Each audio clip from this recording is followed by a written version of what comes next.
Hello friends, रोमांचक तथ्य में आज आप सबको इतिहास की सबसे ताकतवर ईस्ट इंडिया कंपनी कैसे बंद हो गई इस बारे में बताने जा रहे हैं।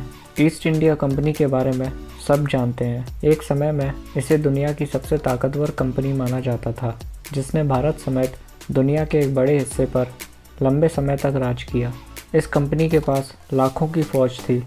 इतना ही नहीं, उसकी अपनी खुफिया एजेंसी भी थी। इस कंपनी की स्थापना करीब 419 साल पहले यानी 1600 ईस्वी में हुई थी। वैसे तो उस समय ब्रिटेन की महारानी एलिजाबेथ फर्स्ट ने ईस्ट इंडिया कंपनी को एशिया में कारोबार करने की खुली छूट दी थी, लेकिन बाद में ऐसा हुआ कि यह कंपनी एक कंपनी न रहकर खुद ही एक सरकार बन गई। हालांकि फिर भी वो शाही परिवार के आदेश पर ही काम करती थी।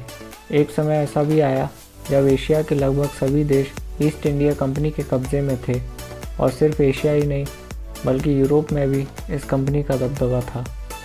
कहते हैं कि भारत में इस कंपनी के पास 2.5 लाख से भी ज़्यादा लोगों की फ़ौज थी, जिसके दम पर उसने सालों तक भारत पर राज किया। आज भले ही लोग बिना पैसे के किसी भी कंपनी में काम करना पसंद नहीं करते हों, लेकिन ईस्ट इंडिया कंपनी में लोगों को अपने करियर की शुरुआत बिना सैलरी के ही करनी पड़ती थी, और वो भी 5 साल तक। हालांकि 1778 ईस्वी में इस समय को घटाकर 3 साल कर दिया गया था। जब लोग नौकरी करते हुए इतने समय को निकाल लेते थे, तब कंपनी उन्हें 10 पाउंड का मेहनताना देना शुरू कर देती थी। उस समय के लिए ये पैसे बहुत थे। 1857 ईस्वी में भारत में प्रथम भारतीय स्वतंत्रता संग्राम, जिसे भारतीय विद्रोह के नाम से भी जाना जाता है, शुरू हो गया था।